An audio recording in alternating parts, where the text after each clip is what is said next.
नमस्कार मित्रांनो, अशोक मामा या मालिकेच्या आजच्या भागात आपण बघणार आहोत. राधा वहिनी प्रियाची बाजू घेत भैरवीला बोलत असतात. त्यावर भैरवी विचारते, कोण आहात तुम्ही आणि नसत्या गोष्टींमध्ये कशाला नाक खुपसताय? हे ऐकून राधा वहिनी किशाभाऊला म्हणतात, बाप्पा पाहून राहिले कशी बोलून राहिली ती. आणि त्या भैरवीला म्हणतात, चबर करू नकोस, बाईच्या जातीला असं वटवट करणं शोभत नाही. बाई असून बाईला त्रास देतच लाज नाही वाटत तुले? त्यावर भैरवी त्यांना विचारते, काय नातेवाईक आहे का ती तुमची? त्यावर त्या म्हणतात, नाही, काय करशील? त्यावर भैरवी म्हणते, मग ओळख नसताना तिची बाजू का घेतायत? माहिती का कशी आहे ती? आगाऊ मुलगी आहे ती. त्यावर राधावहिनी चिडतात, त्यांची बॅग किशाभाऊंकडे देतात आणि पदर खोचून भैरवीला म्हणतात, अगं पोटे, माले तर तूच आगाऊ वाटून राहिली. त्यावर भैरवी म्हणते, माइंड युअर ओन बिझनेस. आणि कोणाकडे आलाय तुम्ही इथे? त्यावर त्या म्हणतात, तुले का सांगू, सासू लागती माई. आणि त्या म्हणतात, आईबापाने नीट पुस्तकं शिकवली तुले, पण लोकांशी कसं वागावं हे नाही शिकवलं. त्यावर किशाभाऊ म्हणतात, जाऊ दे ना व, आले आले कायले लोकांच्या लफड्यात पडायचं. त्यावर त्या म्हणतात, पडणार, मी लफड्यात पडणार. ज्याने कोणी तारास दिला त्याले धडा शिकवण्यासाठी मी बरोबर लफड्यात पडणार. आणि ती प्रियाला म्हणते, रडू नाही, रडणाऱ्याला लोक रडवते. आणि ती भैरवीला म्हणते, कावं कैदाशीने, बाई असून बाईसाठी माया नाही तुझ्या पोटात? भैरवी म्हणते, तुमच्या आहे ना माया, मग घेऊन जाईला घरी, मग डोक्यावर मिऱ्या वाटेल ना तेव्हा कळेल तुम्हाला. त्यावर राधावहिनी भैरवीला धक्का देत म्हणतात, काय समजलीस? 35 वर्ष शिक्षिकेची नोकरी केली आहे मी. किती? 35 वर्ष. आणि तुझ्यासारख्या वानपुरीला सुत्तासारखं सरळ केली आहे मी. त्यावर किशाभाऊ त्यांना म्हणतात, अगं जाऊ दे ना व, आल्या आल्या कशाला शाळा घेतीस तिची? त्यावर भैरवी म्हणते, घेऊन जा यांना कुठेतरी, उगाच सोसायटीत राडा नको आहे आम्हाला. त्यावर राधावहिनी म्हणतात, असं म्हणजे तू बी इथंच राहतीस? मग आता जमलं, मग रोज तुझी शाळा घेतो मी. आता तर फुरसतीत पाहतो मी तुले, तुझी 7:30 आसपासून सुरू झाली समज. आणि ती किशाभाऊंना चला असं म्हणत भैरवीला म्हणते, धावतो मी तुले, आणि तिथून निघून जाते. त्यावर भैरवी म्हणते, जा. भैरवी प्रियाला जाऊन म्हणते, जास्त ओव्हर ॲक्टिंग करू नको, अख्ख्या सोसायटीसमोर तुला वॉर्निंग देते. यापुढे अनिशपासनं लांब राहायचं, नाहीतर माझ्यापेक्षा वाईट मुलगी नाही. आणि म्हणते, संयमीच्या बाबतीत चूक केलीस तेव्हा सोडलं तुला, पण आता अनिशला जर त्रास दिला ना प्रिया, तर तुझी घरी येऊन ठासेन, कळलं? तितक्यात प्रभूबाई तिथे येतात आणि भैरवीचं बोलणं ऐकून त्या ओरडून म्हणतात, भैरवी, काय माझ्या पोरीला धमकी देतेस? एवढी हिंमत झाली तुझी? आणि ती बाकीच्या लोकांना म्हणते, तुमचं काय सिनेमा चालू इथे, निघा इथून. सगळेजण तिथून निघून जातात. भैरवी पण जाते. प्रभूबाई प्रियाजवळ जाऊन म्हणतात, काय चालू आहे प्रिया तुझं? तुझे उद्योगधंदे थांबतच नाही आहे गं. त्यावर प्रिया म्हणते, त्यात माझी काय चूक? त्यावर प्रभूबाई म्हणतात, चूक काय? थांब, तुझ्या बाबांना येऊ दे, नाही तुला परदेशी परत पाठवून दिलं तर काय? चल घरी, असं म्हणत ओढत ओढतच त्या प्रियाला तिथून घेऊन जातात. इकडे जना, तोरणे, सातपुते आणि रुपाली त्यांना चोरून बघत असते. त्यावर जना म्हणतो, अरे देवा, ह्या दोघी काही कमी होत्या, अजून तिसरीची भर पडली. त्यावर सातपुते डोक्याला हात लावून म्हणतात, शिक्षिका म्हणे, डेंजर शिक्षिका आहे बाबा. इकडे अशोक मामा दरवाजा उघडतात. किशाभाऊ आणि राधावहिनींना पाहून म्हणतात, अरे आलात तुम्ही? मला आत्ताच कळालं की तुम्ही आत्ताच आलात. त्यावर किशाभाऊ म्हणतात, म्हणजे आम्ही एकदम झटकाच दिला का तुम्हाला?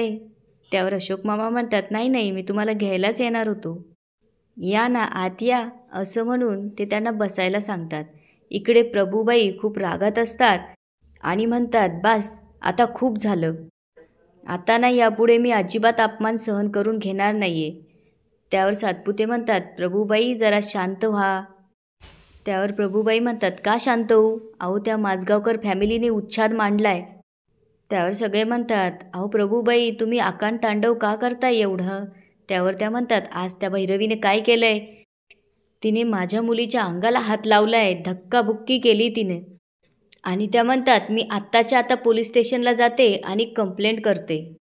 त्यावर सगळेजण म्हणू लागतात, ओ प्रभूबाई, असं नका करू, थांबा. आणि त्यांना थांबवतात. त्यावर जना म्हणतो, देसाई नेमके बाहेर गेले. अहो सेक्रेटरी ना ते सोसायटीचे, त्यामुळे ते येईपर्यंत थांबा. त्यावर प्रभूबाई म्हणतात, मी नाही थांबणार कोणासाठी आता. आज काय तो सोक्षमोक्ष होऊनच जाऊ दे. या प्रकरणाचा तुकडा पाडल्याशिवाय मी राहणारच नाही आहे. त्यावर तोरणे म्हणतात, अहो मग घरी जा त्यांच्या. भांडा त्यांच्याशी, आम्हाला का त्रास. त्यावर प्रभूबाई म्हणतात, त्रास? आणि माझ्या मुलीला त्रास झाला त्याचं काय? तुम्ही सगळ्यांनी पाहिलं ना. त्यावर देशमुख म्हणता, एक मिनिट, आपण माझगावकरांना इथं बोलवून घेऊया आणि त्यांच्यासमोर काहीतरी तोडगा काढूया. त्यावर त्या विचारतात, कधी. त्यावर सगळे म्हणतात, संध्याकाळी. त्यावर प्रभूबाई म्हणतात, नाही, जे काही होईल ते आत्ताच्या आत्ता. असं म्हणून प्रभूबाई हट्टेला पेटतात आणि म्हणतात, मी हलणार नाही इथून. त्यावर सातपुते जनाला म्हणता की जा बोलून आणा माझगावकरांना. इकडे अशोक मामा किशाभाऊ आणि राधावहिनींना पाणी देऊन विचारतात, काय मग कसा झाला प्रवास. त्यावर किशाभाऊ म्हणतात, त्याला काय धाड भरतंय. त्यावर ते विचारतात, का. त्यावर ते म्हणतात, बेस्टच झाला. आणि ते म्हणतात, तुमची मुंबई ते एकदम अलगच दिसून राहिली. केवढी माणसं, केवढी गर्दी आणि केवढ्या गाड्या. बाप्पा, माले तर नुसतं फेत्रं भरलं बघा. त्यावर राधावहिनी म्हणतात, हाव ना, लईच गुंडागिरी वाढली. म्हणजे आल्या आल्या झटका बसला आम्हाला. त्यावर अशोक मामा विचारतात, का कोणी पाकिट वगैरे मारलं की काय तुमचं. तसं असेल तर सांगा, आपण पोलिसात जाऊ. त्यावर त्या म्हणतात, नाही, एक मवाली पोट्टी भेटली आम्हाले. त्यावर अशोक मामा विचारतात, कोण पोट्टी. त्यावर ते म्हणतात, काय माहीत. अशी बोलायला लागली, नुसता दांडपट्टाच ना जिभेचा, थांबायलाच तयार नव्हती. नुसती वचा अन अवतार सांगू का तुमले भाऊजी. न हातात बांगड्या न कपाळाले टिकली. तितक्यात भैरवी तिथे येते. ते एकमेकांना बघतात. तेव्हा त्यांना मोठा धक्का बसतो. अशोक मामा तिच्याकडे बोट दाखवून म्हणतात, ही आमची सूनबाई भैरवी. त्यावर भैरवी म्हणते, तुम्ही. अशोक मामा म्हणतात, ये भैरवी ये, नमस्कार कर, नमस्कार कर. त्यावर भैरवी त्यांना नमस्कार करू लागते. त्यावर अशोक मामा म्हणतात, चांगला वाकून कर. त्यावर अशोक मामा म्हणतात, शाबास. आणि ते त्यांची ओळख करून देतात. भैरवी मात्र शांत उभी असते. पुढे ते म्हणतात, आज लवकर आलीस तू. नाही म्हणजे परत कुठे जाणार नाही आहे ना. त्यावर भैरवी म्हणते, नाही, माझ्या मीटिंग्स कॅन्सल झाल्यात. अशोक मामा सगळ्यांना बसायला सांगतात आणि म्हणतात, तुम्हाला सांगतो, आमची सूनबाई फार हुशार मुलगी हो. फार मोठ्या कंपनीत कामाला आहे. दिवस रात्र कामात असते हो. त्यावर राधावहिनी विचारतात, मग या वक्ताला घरी कशी ती. अशोक मामा म्हणतात, तिला अशी तशी मुलगी समजू नका. जर आवाज चढवला का माणूस जागच्या जागी गार होतो. त्यावर किशाभाऊ जे खाली झालाय तो प्रकार सांगू लागतात. तेवढ्यात राधावहिनी त्यांना थांबवून म्हणतात, म्हणजे आले यायच्या मनात, मग तिथं कोणाचं चाले ना असंच ना. त्यावर अशोक मामा म्हणतात, हो तर. ही म्हणाल तेव्हा मिटिंगा ठरतात आणि कधीकधी ही स्वतःच उशिरा जाते, पण काही हरकत नाही. त्यावर किशाभाऊ म्हणतात, अहो त्यात काय, असतो एखाद्याचं रुबाब. त्यावर अशोक मामा म्हणतात, आता तुम्ही आलात ना तर ती थांबेल बघा. त्यावर भैरवी त्यांच्याकडे बघू लागते. अशोक मामा तिला विचारतात, थांबशील ना. त्यावर ती शांत बसते. तेवढ्यात जना तिथे येतो आणि म्हणू लागतो, ओ अशोक माझगावकर, चला. त्यावर अशोक मामा विचारतात, कुठे. त्यावर तो म्हणतो, तुम्हाला सोसायटीच्या ऑफिसमध्ये बोलवलं आहे. त्यावर अशोक मामा म्हणतात, हे इथं बसलेत ते दिसताय ना तुम्हाला. पाहुणे आलेत माझ्याकडे आणि चला काय चला. त्यावर जना म्हणतो, हे बघा महत्त्वाचं काम आहे, तुम्ही तिकडे येता की मी सगळ्यांना इकडे घेऊन येऊ. तर अशोक मामा म्हणतात, नको नको, ती अख्खीच्या अख्खी टोळी इकडे नको. आणि ते किशाभाऊंना म्हणतात, तुम्ही इथे आराम करा, मी जाऊन येतो. आणि भैरवीला म्हणतात, ए भैरवी, यांना काही हवं नको ते बघ, काही खायला प्यायला लागत असेल तर दे. आणि ते जनाबरोबर निघतात. इकडे रुपाली प्रभूबाईंना म्हणत असते, पाणी घे आणि शांत हो. त्यावर त्या म्हणतात, नकोय मला. तितक्यात अशोक मामा येऊन म्हणू लागतात, ओ पटकन बोला, मला घाई आहे. त्यावर प्रभूबाई म्हणतात, पटकन बोलून सुटणारा विषय नाही आहे हा. त्यावर अशोक मामा म्हणतात, मग नंतर बोलूया. आणि ते तिथून जाऊ लागतात. त्यावर सगळेजण त्यांना थांबवतात आणि सातपुते म्हणतात, अहो तुम्हाला काय भंकस वाटली आहे का. त्यावर अशोक मामा म्हणतात, अहो नसत्या वेळेला तुम्ही मला बोलवलं, माझ्या घरी पाहुणे येऊन बसलेत, काय करू मी, तुम्हीच सांगा. त्यावर प्रभूबाई म्हणते, ओ माजगावकर, तुमच्या सुनेनी माझ्या मुलीची गचांडी धरली. हे ऐकल्यावर अशोक मामांना आश्चर्य वाटतं आणि ते विचारू लागतात, कधी? त्यावर त्या म्हणतात, आत्ताच. अशोक मामा विचारतात, का? त्यावर त्या म्हणतात, अहो माझी मुलगी रडत रडत घरी आली हो.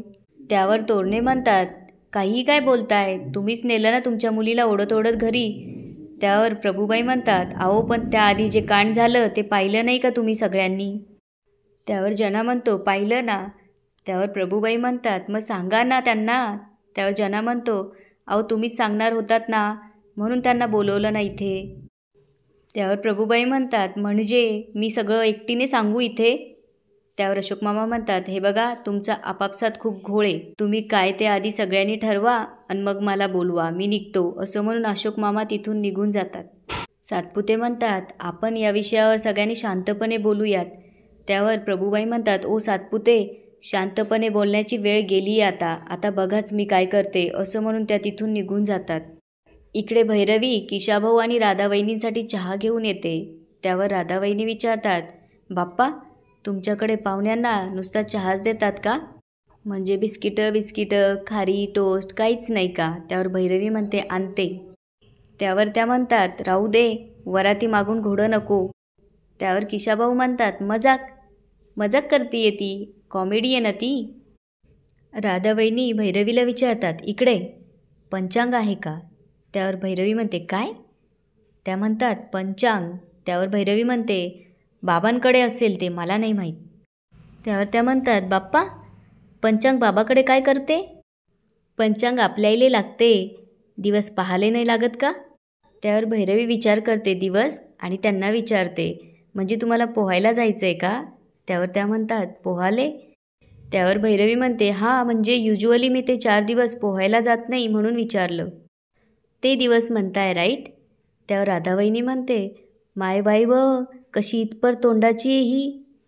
अगं पोट्टे, दिवस म्हणजे नक्षत्र राहते, दिवस राहते, शुभ अशुभ पाहायला लागते की नाही? त्यासाठी पंचांग लागत असते, ते नाही का तुझ्याकडे? त्यावर भैरवी म्हणते, ओ गॉड, मी असलं काही नाही बघत. त्यावर त्या म्हणतात, मग पाहाले शिक आणि मला बी पाहायचंच आहे. मला पाहायचंच आहे की मी या घरात कुठल्या नक्षत्रावर प्रवेश केला. त्यावर किशाभाऊ म्हणतात, मजाक करते ती, मी म्हणलो होतो ना. तुझ्याकडे मराठी कॅलेंडर आहे का? त्यावर भैरवी कॅलेंडर काढून देते. तितक्यात भैरवीचा फोन वाजू लागतो आणि ती तिथून जाते. त्यावर राधावहिनी म्हणतात, मोठी शिकेले म्हणे, डोकं आहे का खोकं बाप्पा? इकडे प्रभूबाई खुर्ची घेऊन बाहेर येतात आणि बसतात. त्यावर रुपाली विचारते, अहो प्रभूबाई काय करताय हे? त्यावर त्या म्हणतात, ते माजगावकर माझ्या सहनशक्तीचा अंत पाहताय. मी आत्ता उपोषण करणार म्हणजे करणारच. त्यावर तोरणे म्हणतात, माजगावकर आत्ताच गेले ना, अहो त्यांच्या घरी पाहुणे आलेत. त्यावर त्या म्हणतात, जोपर्यंत भैरवी इथे येऊन माझ्या मुलीची माफी मागणार नाही तोपर्यंत इथून हलणार नाही मी. त्यावर सातपुते म्हणतात, जना जा लवकर, त्या माजगावकरांना बोलव, नाहीतर ती भैरवी इथं आली ना तर 3रं महायुद्ध सुरू होईल. तितक्यात माजगावकर येताना दिसतात. त्यावर जना म्हणतो, अरे माजगावकर तर इथंच आहे, आणि तो त्यांच्याजवळ जाऊन विचारू लागतो, माजगावकर अहो कुठे होतात? अहो कधीपासून वाट बघतोय तुमची. त्यावर ते म्हणतात, नाही नाही काय झालं आहे ना, आमच्याकडे पाहुणे आलेत त्यामुळे त्यांच्यासाठी सामान आणायला गेलो होतो. त्यावर जना म्हणतो, ते बघा तिकडे काय चालू आहे, प्रभूबाई उपोषणाला बसल्या आणि केव्हाच्या तुमच्या नावाने बोंबलताय. त्यावर अशोक मामा म्हणतात, मग बरं आहे की तेवढंच उपोषणाने त्यांचं डायटिंग पण होईल नाही का? त्यावर तो म्हणतो, तुमच्या अनिशची जी काही प्रसिद्धी झाली तशी तुमच्या भैरवीची व्हावी अशी इच्छा आहे का तुमची? त्यामुळे चला. अशोक मामा जेव्हा त्यांच्याजवळ जातात तेव्हा प्रभूबाई त्यांना पाहून भैरवी माजगावकर हाय हाय, अशोक माजगावकर मुर्दाबाद असं म्हणू लागतात आणि म्हणतात, बंद करा, सोसायटीमध्ये गुंडागिरी बंद करा. तेव्हा तिथे ईश्वर येतो आणि विचारू लागतो, अरे ही काय नाटकं चाललीत? त्यावर तोरणे म्हणतात, अहो तुमच्या भैरवीने त्यांच्या प्रियाचा अख्ख्या सोसायटीसमोर इन्सल्ट केला, तिला मारहाण केली, त्यामुळे उपोषणाला बसल्यात त्या. हे ऐकून अशोक मामा प्रभूबाईंजवळ जाऊन हात जोडतात आणि म्हणू लागतात, आओ बाई. त्यावर त्या म्हणतात, काय? त्यावर अशोक मामा म्हणतात, तुम्ही उपोषणाला बसलायत, पण मला असं वाटतंय की तुम्ही संगीत खुर्ची खेळतायत की काय? आणि ते म्हणतात, नाही नाही म्हणजे काय, उपोषण खुर्चीवर बसून नाही करत हो, जमिनीवर बसावं लागतं त्यासाठी. हे ऐकून प्रभूबाई त्यांच्याकडे बघू लागतात. अशोक मामा म्हणतात, बसा. त्यामुळे रागातच त्या खुर्ची बाजूला करून बसू लागतात, तर खाली पडतात आणि जोरात ओरडतात. त्यावर अशोक मामा म्हणतात, मला वाटलं जमीन कडक आहे ना, पण नुसतं आ म्हणून नाही चालणार, तुम्हाला घोषणा द्याव्या लागतील, घोषणा. त्यावर त्या मोठ्याने घोषणा देऊ लागतात. अशोक मामा सगळ्यांना विचारतात, तुमची अख्खी टोळी आली आहे, मग तुमचा म्होरक्या कुठे गेला? त्यावर सातपुते म्हणतात, जरा बाजूला या. बाजूला नेऊन ते म्हणू लागतात, हे बघा, आमचं काही नाही आमचं काहीच नाही म्हणणं, उगाच तिचं आपलं काहीतरी चालू आहे. त्यावर तोरणे म्हणतात, अहो उपोषण नुसता बहाणा आहे, नुसता गोंधळ चालू आहे केव्हाचा. तितक्यात जना म्हणतो, अहो आम्ही त्यांना केव्हाचं सांगतोय बंद करा हे, पण ते ऐकायलाच तयार नाही आहे. त्यावर अशोक मामा म्हणतात, ठीक आहे, मी बघतो आणि याच ठिकाणी आजचा एपिसोड संपतो. आता पुढे काय होणार ते बघूया उद्याच्या एपिसोडमध्ये. धन्यवाद.